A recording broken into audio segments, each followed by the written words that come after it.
Minsan kasi, kunyari, aalis siya, si Ella, aalis siya, siya lang mag-isa.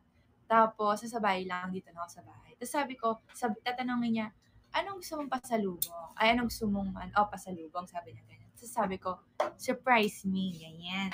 Magpapaganda pa si sis eh. Surprise me. Tapos sabi niya, ay hindi pwedeng ganun. Kasi, natatakot daw siya. Kasi pag iba yung binili ko, yung hindi ko magugustuhan, magalit ako.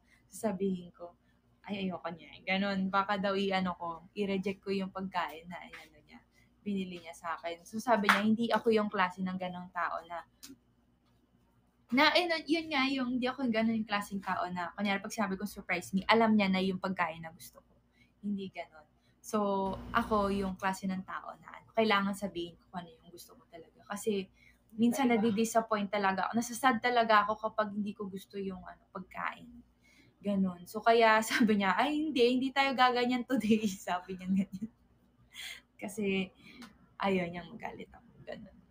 Ayaw niya ma-disappoint ako. So, yun. Ay, ito, may kwento na naman po ako. hindi naman to So, may kwento na naman po. So, kahapon, sabi niya, si Ella po ulit. So, maliligo daw po siya. So, may dala siyang towel. Sige, baba ka na. Ligo ka na, ganyan. So, ako nag-switch lang po ako. Tapos, nag-message si Ate Joyce. Gemaline, baba ka dito, kain tayo. Sabi niya ganyan. May adobo daw galing sa work niya. Sabi ko, sige po ate, sunod na lang po kami ni Ella after niyang maliligo. Ganon, sabi ko.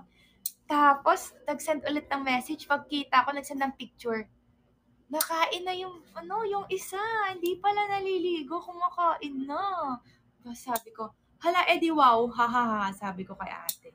Kasi sabi niya maliligo siya ngayon. Tapos ngayon kumakain na dun sa baba. Iniwan ako. Hindi man lang ako niyaya. So, yun po. Share ko lang kasi natatawa ko.